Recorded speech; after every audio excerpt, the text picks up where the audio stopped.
Mga ka-garden, kukuha kami ng bunga ng malunggay. Ang daming bunga ngayon.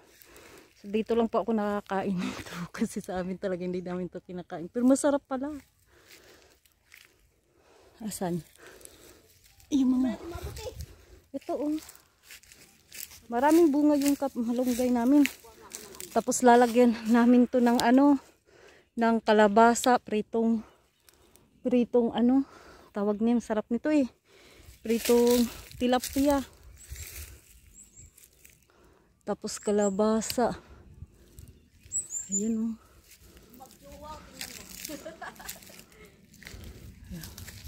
Ay, marami ng ano. Ayun. Sino? Emilio. Oh.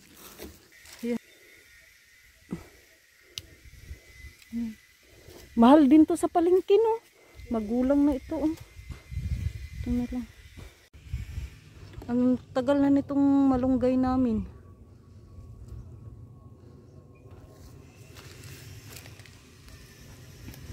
Ayan. Pang-ulam na.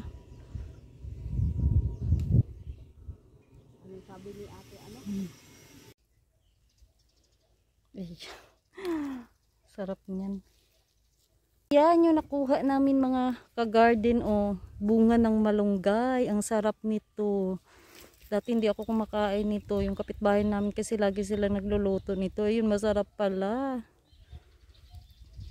Tapos kukuha na din kami ng kamatis. Ay, okay na yung pipino oh. Ano nangyari sa kamatis mo? Bakit pungos? Ha? Oh, putol. Pinutol ko talaga yan. Bakit? Para ganyan yung ginagawa ko para dumami yung sanga. Ano kamatis ganito? O, pangkunin mo na. Ang dami naming mga kamatis dito mga ka-garden.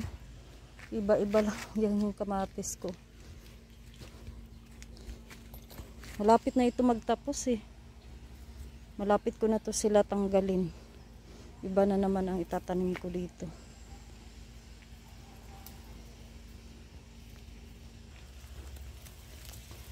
Hindi.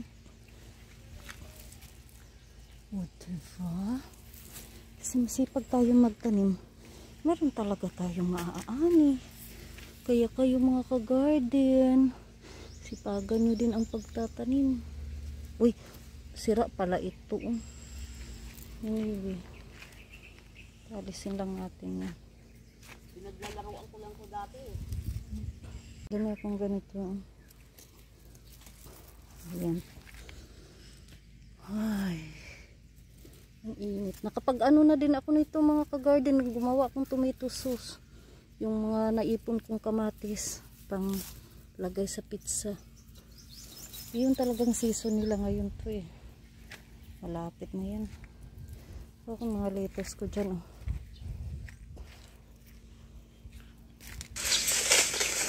Tapos kukuha na din kami ng sitaw. So may ano na yung sitaw ko. Ganyan yung bunga ng sitaw ko mga ka-garden. Dalawang klase. Gusto ko kasi siya halo-halo ba yung kulay niya.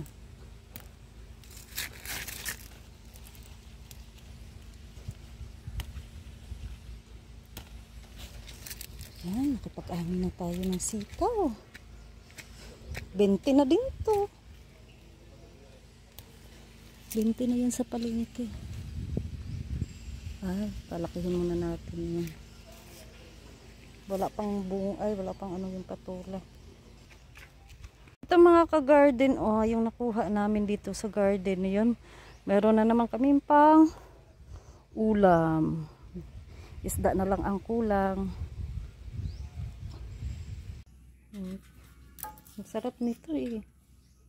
Tapos pritong ano lang yung partner nito, no? Pritong tuyo. Pritong isda.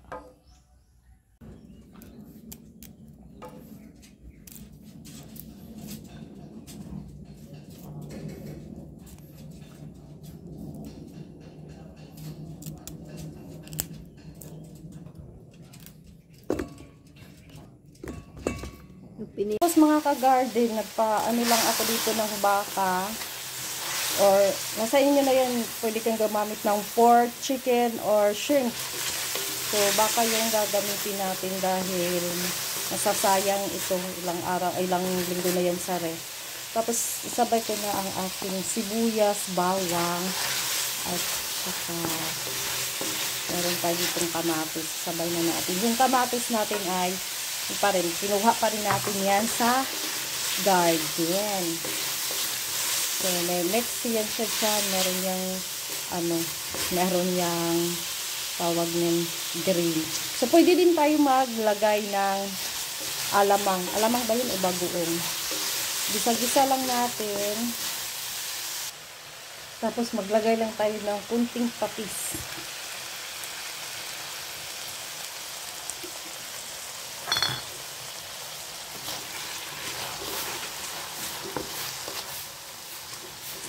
Tapos, kunting tubig. Antayin lang natin na lumambot yung iba pang kamatis.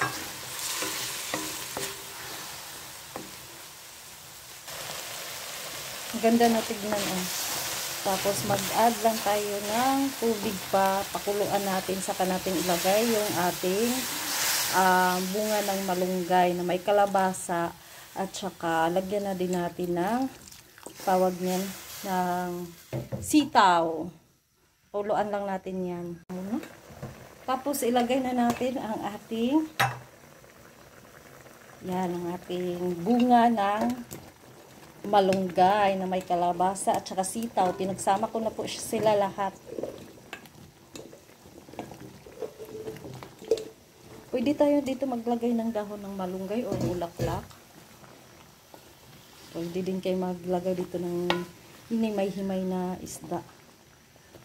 Timplahan natin to, nasa inyo na yun kung ano ilagay nyo, seasoning mix or Knorr cubes. So, masarap din kung Knorr cubes ang ilalagay nyo. Kung wala naman kayong Knorr cubes, so pwede na yung seasoning mix. So, hindi ko na video yung paglagay ko. Pero nilagyan ko yan ng seasoning mix. Dati, hindi ako kumakain talaga nito. So, natikman ko yan yung nandito na ako sa Tagaytay nakatira. Yung kapitbahay namin kasi madalas sila nagluluto. Ito masarap pala. Wow! Sarap ng ating.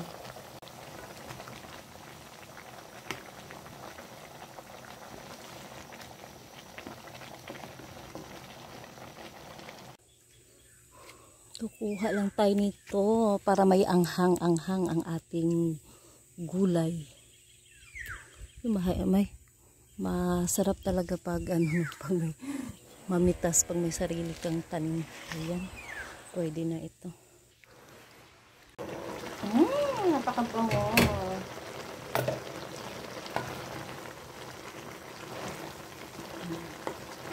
Luto na to siya.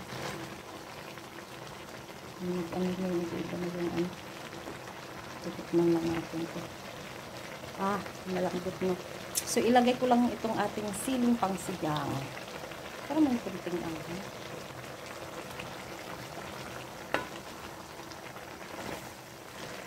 So, off ko na yung apoy.